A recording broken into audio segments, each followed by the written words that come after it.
Hello, I'm Dr. Marianne Teitelbaum, and today we're going to talk about other ways and other things you should know when you're treating congestion. Now, sometimes when you know a little bit about a subject, you might only know just enough to get yourself into trouble. This is especially true when it comes to treating congestion.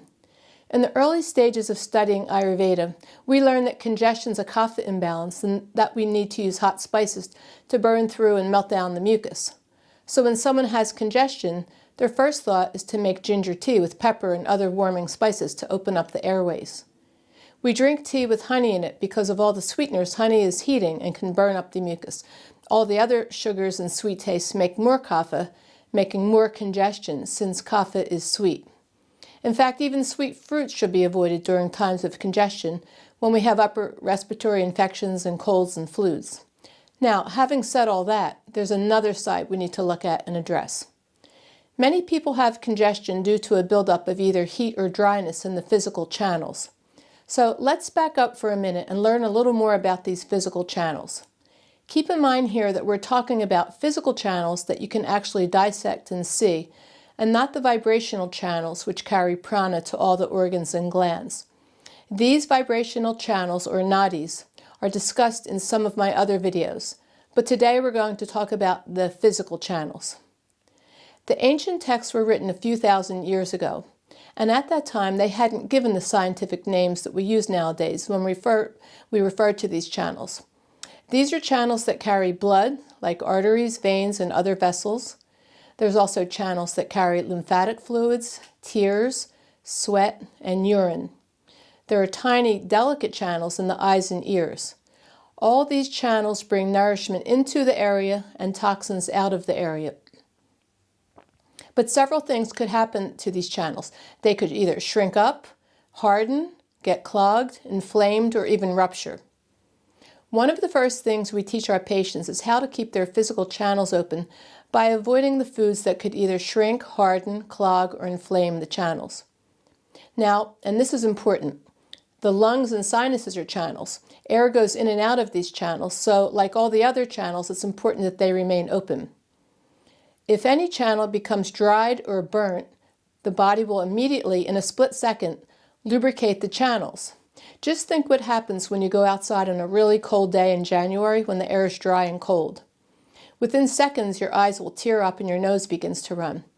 This is an example of the body's intelligence taking over and protecting the nostrils and eye channels from drying out from the cold weather. The same thing can happen if a channel gets burnt.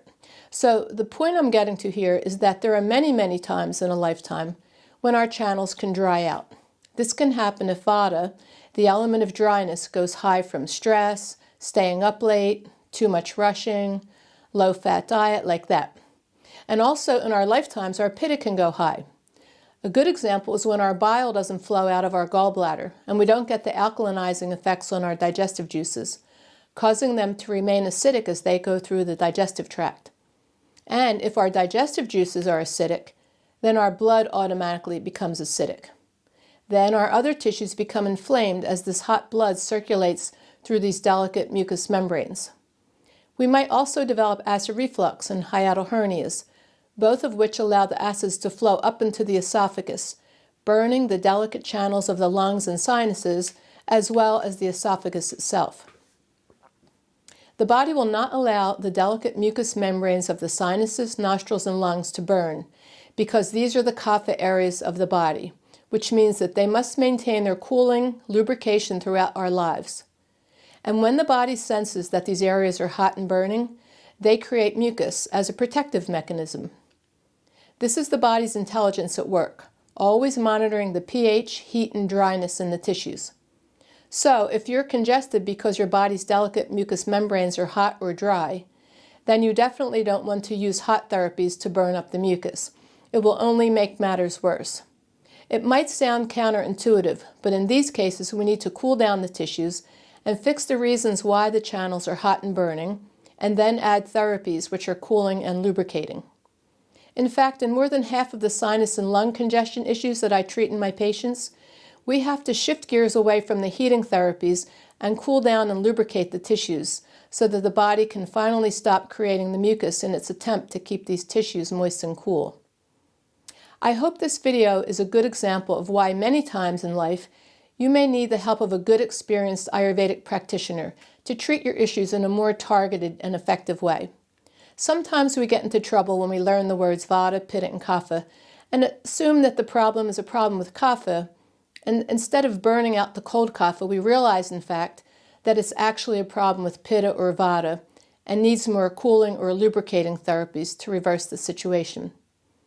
So you can see that on the surface, congestion might seem like a Kapha problem, but more often than not, the opposite is true.